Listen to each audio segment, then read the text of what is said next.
Halo semua, kita pernah mendengar pertumbuhan Kristen di Indonesia sangat pesat. Bahkan ada yang berkata pertumbuhan Kristen di Indonesia adalah yang paling cepat di dunia. Apakah berita yang kita dengar itu benar? Jika benar, berapakah pertumbuhan Kristen di Indonesia? Baru-baru ini, Bilangan Research Center melakukan analisa data dan mempublikasikannya melalui webinar tanggal 4 Februari 2025 dengan judul Peta Pertumbuhan Umat Kristen di Indonesia tahun 2019 sampai 2023, naik atau turunkah? Oleh karena itu, pada video ini kita akan membahas hasil analisa Bilangan Research Center. Jadi simak video ini sampai selesai ya.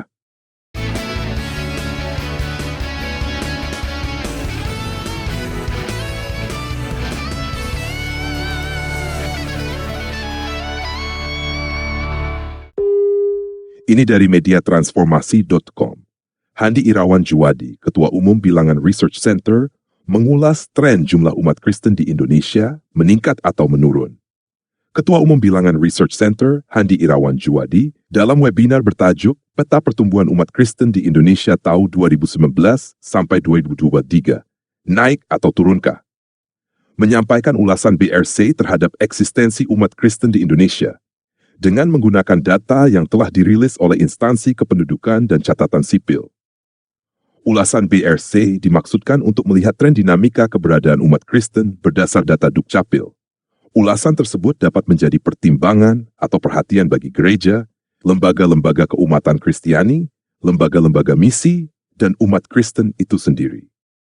Webinar yang diadakan pada Selasa 4 Februari 2025 diikuti tidak hanya umat Kristen beragam latar belakang di dalam negeri, tetapi juga umat Kristen Indonesia yang ada di luar negeri. Handi mengemukakan bahwa paling penting dalam webinar ini adalah bagaimana tugas gereja, tanggung jawab sekolah Kristen, tanggung jawab lembaga-lembaga misi untuk menyikapi data-data yang diulas. BRC kedepannya akan mengadakan 4 atau 5 survei nasional. Hasilnya nanti akan dibagikan kepada pimpinan gereja-gereja. Dengan harapan berdasar data dan informasi survei tersebut, kita mempunyai hikmat dari Tuhan bagaimana menumbuhkan gereja, bagaimana meningkatkan spiritualitas jemaat, termasuk generasi muda, dan juga berbagai langkah-langkah strategi program maupun action yang diperlukan, agar gereja-gereja di Indonesia dapat bertumbuh, berkembang, menjadi gereja yang sehat bagi kemuliaan Tuhan. Jelas Handi sebelum memulai menjelaskan paparan data. Presentasi Ketum BRC Handi Irawan, yang juga Ketum Majelis Pendidikan Kristen di Indonesia, meliputi 3 bagian, yakni ulasan tren jumlah umat Kristen di Indonesia pada 2019 sampai 2023, faktor-faktor penyebab tren tersebut, dan apa yang perlu dilakukan gereja, sekolah Kristen, dan lembaga misi menyikapi tren dimaksud. Handi juga menjelaskan bahwa data mentah yang menjadi bahan kajian berasal dari data Dinas Kependudukan dan Catatan Sipil, Dukcapil, yang dianalisis oleh tim BRC. Sangat mungkin terjadi systematic error yang disebabkan oleh perbedaan agama yang saat ini dianut dan pencatatan. Bila systematic error ini diasumsikan konstan, maka data-data yang disajikan masih memiliki tingkat reliabilitas yang baik, jelas Handi. Jumlah penduduk Kristen 1980 sampai 2020. Berdasarkan data dari hasil sensus penduduk 1990-2010 dan data Kementerian Agama 2020, tim analisis BRC melihat adanya peningkatan jumlah penduduk dari 1980 hingga 90 sebesar 27,2%, yakni dengan penyederhanaan, semula 8,5 juta menjadi 10,8 juta. Tren peningkatan terjadi pada 10 tahun kedua, yakni 1990 sampai 2000, yakni meningkat 9,2% dari 10,8 juta menjadi 11,8 juta. Berlanjut ke 10 berikutnya, tren peningkatan masih terjadi, yakni sebesar 39,8% di tahun 2010 menjadi 16,5 juta. Pada tahun 2020, jumlah penduduk Kristen menjadi 20,4 juta. Ini meningkat 23,5% dari tahun 2010. Bagaimana dengan jumlah pada periode 2019 sampai 2023? Berdasar data Dukcapil, tim BRC mencatatkan bahwa tren peningkatan masih terjadi pada periode 2019 sampai 2020, walau cenderung kecil angkanya, yakni sebesar 0,8%. Sehingga dari jumlah 20,2 juta di tahun 2019 menjadi 20,472 pada 2020. Tren peningkatan masih berlanjut ke tahun 2021, walau angkanya mengecil yakni 0,2%. menjadi 25.49. Masih berlanjut tren meningkat di tahun 2022 yakni 1% dari tahun 2021 menjadi 20.047,7. Besaran peningkatan mengecil pada 2023 yakni 0,8% dari tahun 2022 sehingga jumlah di 2023 adalah 20.806.470. Persentase jumlah penduduk Kristen 2019 sampai 2023. Sementara data persentase jumlah penduduk pada periode 2019 sampai 2022 disampaikan Handi, relatif konstan persentase jumlah penduduk Kristen, yakni 2019 7,6%, 2020 7,52%, 2021 7,47%, 2022 7,43%, pada 2023 7,41%. Persentase jumlah penduduk Kristen di 6 wilayah pulau, Jawa, Sumatera, Kalimantan, Sulawesi, Bali, Nusa Tenggara, Maluku, dan Papua, didapati mayoritas persentase tren menurun, kecuali di Kalimantan cenderung konstan. Pada kupasan data persentase di Jakarta, pada periode 2019 sampai 2023, menunjukkan tren meningkat, demikian juga dengan Banten, tetapi tren menurun terjadi di Jawa Barat, Jawa Timur, dan Yogyakarta. Hal ini terjadi dikarenakan kemungkinan migrasi penduduk karena faktor menempuh pendidikan dan pekerjaan atau usaha. Untuk wilayah Sumatera, tren meningkat terjadi di Sumatera Barat, Jambi, Riau, Kepulauan Riau, dan Kepulauan Bangka Belitung. Sedangkan tren menurun di Aceh, Sumatera Utara, Bengkulu, dan Lampung. Pada wilayah Kalimantan, tren meningkat ada pada Kalimantan Barat dan Kalimantan Selatan. Sementara untuk Kalimantan Utara, Kalimantan Timur, dan Kalimantan Tengah, tren menurun. Tren menurun terjadi di semua wilayah Sulawesi, yakni Sulawesi Utara, Sulawesi Selatan, Sulawesi Tengah, Sulawesi Barat, Sulawesi Tenggara, dan Gorontalo. Untuk wilayah Bali dan Nusa Tenggara, hanya Bali menunjukkan tren meningkat, NTB cenderung menurun, dan NTT konstan. Sedangkan pada koridor Maluku dan Papua, didapati data tren menurun di Maluku Utara, tren meningkat di Maluku, dan konstan untuk Papua. Tren menurun pun terjadi pada koridor kelahiran. Pada 2019, tingkat kelahiran usia 0-4 tahun. Penduduk Kristen sebesar 6,86%, menurun menjadi 6,57% di tahun 2023. Perlu riset lanjutan. Menutup paparannya, Ketum BRC Handi Irawan mengemukakan bahwa diperlukan riset lanjutan sebagai rekomendasi kajian. A. Apa yang menyebabkan tingkat natalitas keluarga Kristen cenderung rendah? Apakah karena pertimbangan ekonomi, menunda usia pernikahan, dan budaya child-free, termasuk penafsiran ulang perintah Tuhan untuk beranak cucu? B. Untuk pasangan yang menikah beda agama, bagaimana kecenderungan perpindahan agama? Apakah ikut agama suami atau istri? C. Manakah channel yang paling efektif untuk pelayanan amanat agung? Sekolah Kristen, lembaga misi, atau kehadiran gereja? Ini artikel dari onlinekristen.com. Pertumbuhan umat Kristen di Indonesia. Jumlah naik, persentase turun. Alarm untuk gereja? Webinar ini bukan sekadar pertemuan biasa. Ini adalah ruang refleksi, tempat para pemikir, pemimpin gereja, dan praktisi misi berkumpul untuk membaca denyut nadi umat Kristen Indonesia. Ketua BRC, Handi Irawan D., MBA/MCom, membuka diskusi dengan pertanyaan mendasar. Apakah jumlah umat Kristen di Indonesia naik atau turun? Pertanyaan ini, meski terkesan sederhana, menyimpan kompleksitas yang dalam. Data yang disajikan BRC menunjukkan tren yang menggelitik. Jumlah umat Kristen memang meningkat, tetapi persentasenya justru menurun. Dari 7,6% pada tahun 2019, persentase umat Kristen turun menjadi 7,41% pada tahun 2023. Ini bukan sekadar angka. Ini tentang bagaimana gereja, sekolah Kristen, dan lembaga misi harus menyikapi tantangan ini, ujar Handi dengan nada serius. Tren yang mengkhawatirkan. Data BRC menunjukkan bahwa pertumbuhan umat Kristen Indonesia melambat dalam 5 tahun terakhir.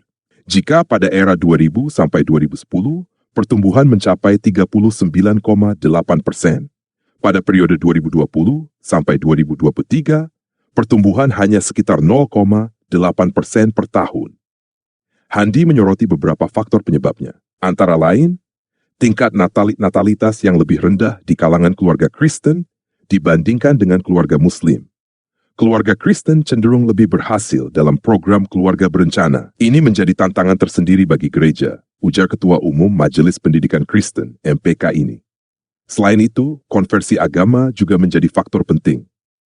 Meski ada konversi positif di mana orang non-Kristen memutuskan menjadi Kristen, namun jumlahnya tidak cukup untuk menutupi penurunan persentase umat Kristen. Handi mencontohkan, banyak sekolah Kristen seperti sekolah penabur yang berhasil menarik minat siswa non-Kristen. Namun, dampaknya belum signifikan secara nasional. Peta persebaran yang beragam. Persebaran umat Kristen di Indonesia juga menunjukkan pola yang menarik. Provinsi seperti Sulawesi Utara dan Papua masih menjadi kantong utama umat Kristen, dengan persentase di atas 50%. Namun di Jawa, persentase umat Kristen hanya sekitar 1,6 sampai 1,8%. Sementara itu, Bali justru mencatat kenaikan persentase umat Kristen, diduga karena migrasi dan dinamika sosial yang unik. Di Bali, banyak orang Kristen yang datang untuk bekerja atau sekolah. Ini mempengaruhi persentase umat Kristen di sana. Jelas Handi yang juga CEO Frontier ini. Namun provinsi seperti Nusa Tenggara Timur dan Maluku justru mengalami penurunan persentase. Handi menduga hal ini terkait dengan migrasi penduduk ke kota-kota besar seperti Jakarta dan Bali. Implikasi bagi gereja dan lembaga misi. Temuan BRC ini bukan sekadar data statistik. Ini adalah panggilan untuk bertindak. Handi menekankan perlunya gereja dan lembaga misi untuk lebih kreatif dalam menjangkau generasi muda. Kita perlu membangun pondasi iman yang kuat sejak dini, terutama di kalangan anak-anak dan remaja, ujarnya. Selain itu, kolaborasi antar lembaga misi juga menjadi kunci. Kita perlu memetakan wilayah-wilayah yang masih minim jangkauan pelayanan. Jangan sampai terjadi tumpang tindih dalam pelayanan, tambahnya. Handi juga mengingatkan pentingnya peran sekolah Kristen. Sekolah Kristen bukan hanya tempat menimba ilmu, tetapi juga ruang untuk membentuk karakter dan iman siswa. Ini adalah ladang misi yang potensial, tegasnya. Webinar ini ditutup dengan harapan. Handi mengajak semua pihak untuk tidak terjebak dalam kekhawatiran, tetapi melihat tantangan ini sebagai peluang. Kita punya tugas besar, bagaimana memastikan gereja-gereja di Indonesia tetap relevan dan bertumbuh, ujarnya. Data BRC mungkin menunjukkan tren yang kurang menggembirakan, tetapi ini bukan akhir dari cerita. Ini adalah awal dari babak baru, di mana gereja, sekolah Kristen, dan lembaga misi dipanggil untuk bekerja lebih keras, lebih cerdas, dan lebih penuh kasih. Seperti kata Handi, ini bukan tentang angka, tetapi tentang jiwa-jiwa yang perlu dijangkau. Mari kita terus bergerak untuk kemuliaan Tuhan. Nah, begitulah kenyataan pertumbuhan Kristen di Indonesia berdasarkan data statistik.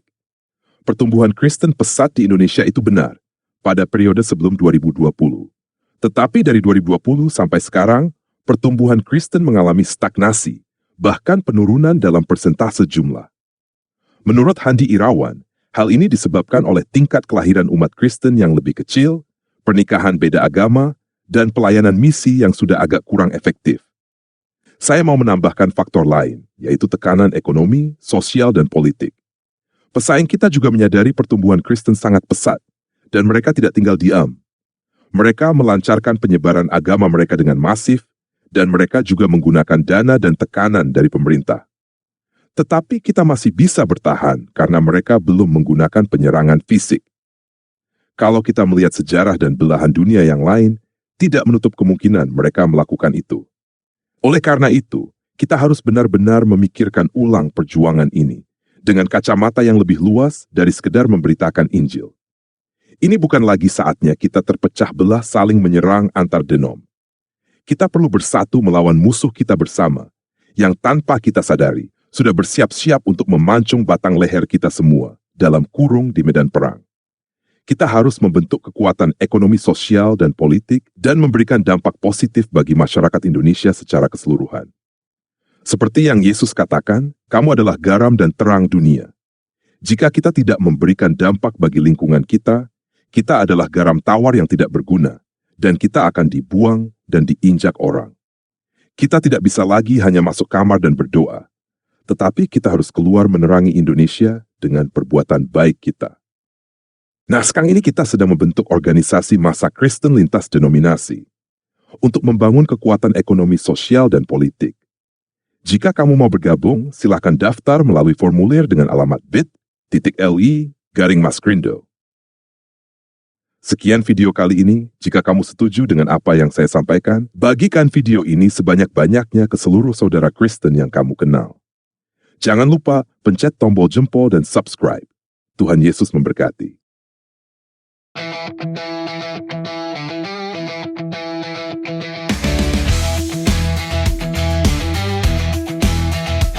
Ketika ku di dunia, akulah terang dunia. Siapa yang ikut aku, tidak jalan dalam gelap. Akulah terang yang telah datang ke dalam dunia. Orang yang percaya tidak hidup dalam kegelapan.